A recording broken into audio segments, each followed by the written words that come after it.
कोई भाषा नहीं होती, कोई प्रांत नहीं होता।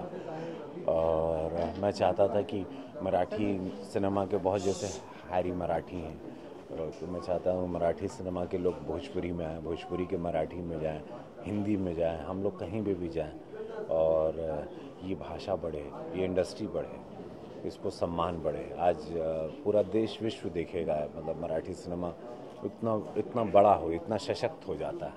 तो हम सब लोगों को ऐसा मिल के साथ में काम करना चाहिए और अच्छी कहानी हो। मैं हमेशा से करना चाहता था मराठी सिनेमा और लकीली मुझे ये मौका मिला, अच्छी स्क्रिप्ट मिली। हैरी फर्नांडिस जो डायरेक्टर हैं, उन्होंने मुझे ऑफ़र दिया एंड मैंने हाँ कहा।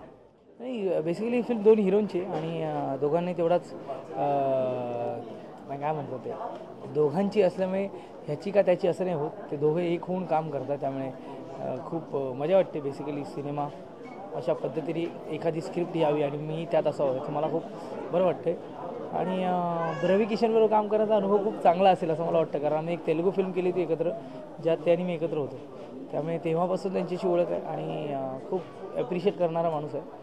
त्यामुळे या सिनेमात चांगलं काम होईल आणि बाकीची कास्टिंग खूप छान असल्यामुळे एक चांगला सब्जेक्ट, चांगलं प्रेझेंटेशन, याच्यामुळे सिनेमा नक्कीच चांगला होईल। आज तर मुहूर्त आहे, त्यामुळे आता सिनेमा कसा होतोय त्याच्याबद्दल माझं खूप लक्ष असेल आणि काम चांगलं करण्याचा प्रयत्न करेन। खूप छान वाटतंय, आनंद होतोय आणि मुळात जसं तुम्ही म्हणालात की दोन वेगवेगळ्या इंडस्ट्रीमधले स्टार्स, एक मराठीमधले आणि एक भोजपुरीमधले, या दोघांबरोबर मला काम करायला मिळतं आहे आणि या मूवीमध्ये दोघेजण, एक माझा हिरो म्हणून आणि एक माझा मोठा भाऊ म्हणून जो मला सपोर्ट करतो आहे, अशा दोन्ही वेगवेगळ्या कॅरेक्टरमधून ते मला साथ देत आहेत आणि एक खूप छान स्क्रिप्ट आहे जी मला खूप आवडली आहे।